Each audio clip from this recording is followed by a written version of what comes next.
সালানপুর ব্লকের পশ্চিম রাঙামাটিয়া ইউথ ক্লাবের পরিচালনায় 20তম রূপনারায়ণপুর সুভাষ গ্রামীণ বইমেলা উদ্বোধন করলেন বারাবণীর বিধায়ক, আসানসোলের মেয়র বিধান উপাধ্যায় ও রাস্তার মাস্টার নামে পরিচিত দীপনারায়ণ নায়েক। এদিন ফিতে কেটে প্রদীপ উজ্জ্বলন করে ক্লাবের পতাকা উত্তোলন করে মেলায় উদ্বোধন করা হয়। তাছাড়া মেলা চত্বরে প্রতিটি বইয়ের দোকানে ঘুরে দেখেন বিশেষ অতিথিরা। এদিন বিধায়ক তথা মেয়র বিধান উপাধ্যায় জানান, গ্রামাঞ্চলে এত সুন্দরভাবে বইমেলা পরিচালনা করার জন্য উদ্যোক্তাদের বিশেষ ধন্যবাদ।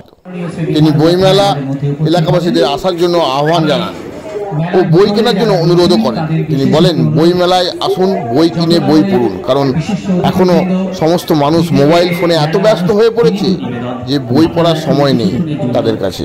তাই বই কিনুন, বই পড়ুন। গ্রামাঞ্চল শিল্পাঞ্চলের খবর, ব্যুরো রিপোর্ট। এবং তারপরে আমরা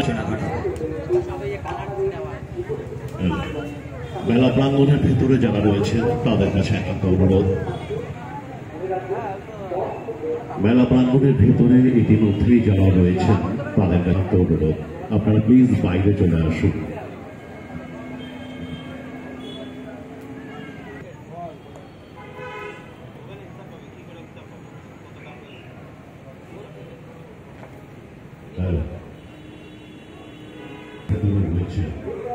তাদের কাছে আমাদের একান্ত অনুরোধ,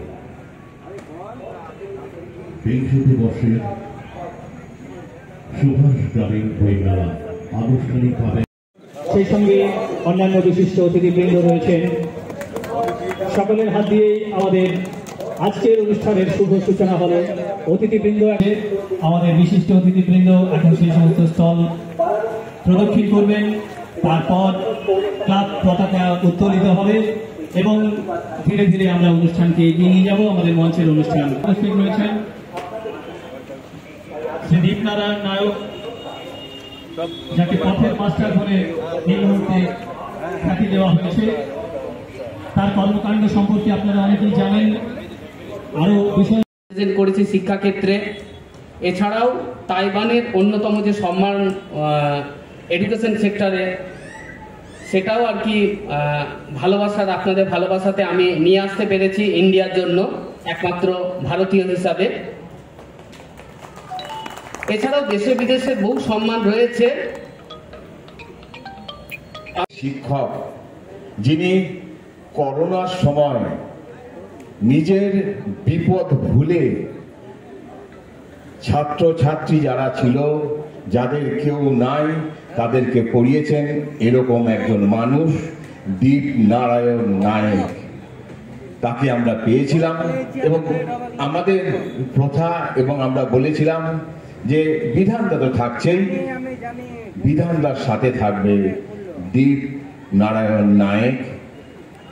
উপস্থিত আছেন আরো বিশিষ্ট মানুষেরা আছেন, কৈলাসপতি মণ্ডল। রূপনারায়ণপুর সুভাষ মেলা, গ্রামীণ সুভাষ মেলা পশ্চিম রাঙামাটিয়া ইউথ ক্লাবের পরিচালনায় প্রতি বছরের এই বছরও এখানে হচ্ছে।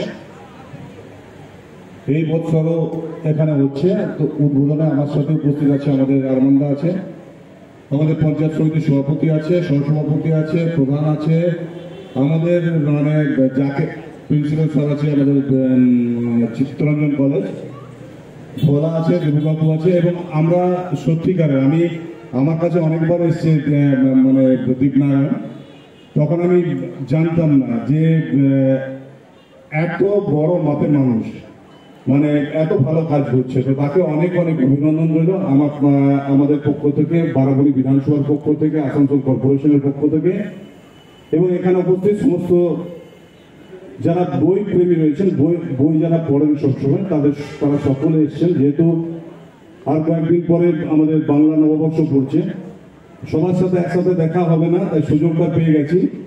তাই সকলকে বাংলা নববর্ষের প্রীতি, শুভেচ্ছা, অভিনন্দন। সকলে সুস্থ থাকুন, ভালো থাকুন, নিজেরা সুস্থ থাকুন, পাশে যারা আছেন তাদেরকে একটু সুস্থ থাকার সুযোগ করে দেবেন। আমি ইউথ ক্লাবকে অনেক অনেক ধন্যবাদ জানাবো। তারা সভাপতি, সম্পাদক সহ সমস্ত যারা পদে রয়েছেন, সদস্য রয়েছেন, আমাদের সাংবাদিক বন্ধু যারা রয়েছেন, সাংবাদিক দাদারা যারা রয়েছেন, কাকুরা যারা রয়েছেন, তাদের সকলকে অনেক অনেক অভিনন্দন রইল। দেখুন, আমরা আজ যে সমাজে বাস করছি, এখন সবাই প্রায় মোবাইলের সমাজে বাস করছি। তো এটা ভালো পদক্ষেপ যে মানুষকে আবার বইয়ের নেশাতে নিয়ে যাওয়া। তা আমি এই জন্য ধন্যবাদ জানাচ্ছি। এখানে বলার কিছু নেই, সকলে আসুন, এখানে বই একটা একটা করে বই কিনুন। যারা বাইরে থেকে এসছে, এখানে স্টল বসিয়েছে, তাদেরও যাতে একটু সেল হয়, তারাও যাতে মানে ভেতর থেকে চায় যে আগামী বছর আবার আসি। তাই সকলকে অনুরোধ রইল, সবাই আপনারা কাছে নেই, আপনারা গিয়ে পাড়ায় যে যেখানে থাকেন সেখানে সকলকে বলুন এই বইমেলায় আসতে এবং এখানকার মানে আনন্দ উপভোগ করতে। সকলকে অনেক অনেক ধন্যবাদ রইল। সব সময় রয়েছে, যখনই ডাকবেন তখনই পাবেন। আর আপনাদের আশীর্বাদ সব সময় রয়েছে, আগামী দিনেও নিশ্চিতভাবে আশা করব আপনাদের আশীর্বাদ থাকবে। ভুল ভ্রান্তি থাকলে মানে আমি নিজেকে কোনো পদ নয়, আমি দেখুন সবচেয়ে বড় জিনিস হচ্ছে আমাকে বারাবণী বিধানসভায় সবাই বাড়ির মানুষ হিসাবে নিয়েছে, বাড়ির ছেলে হিসেবে নিয়েছে। আমার এইটুকু পরিচয় যেন থাকে, কোনো মানে কোনো পাওয়ারের কোনো ব্যাপার নেই। যতদিন বেঁচে আছি নিশ্চিতভাবে বারাবণী, সারানপুর, চিত্তরঞ্জন মানে সমস্ত মানুষের জন্য হয়তো সুখে পাবেন না, বা দেখতে আমাকে হয়তো কোথাও সুখে দেখতে পাবেন না, কিন্তু দুঃখের দিনে নিশ্চিতভাবে আমাকে পাশে পাবেন। আমার সাথে যারা জড়িত সেই সব ছেলেদের আপনারা পাবেন। তাই সকলকে অনেক অনেক ধন্যবাদ রইল। সুস্থ থাকুন, ভালো থাকুন, নতুন বর্ষ সকলের ভালো করেন। ধন্যবাদ।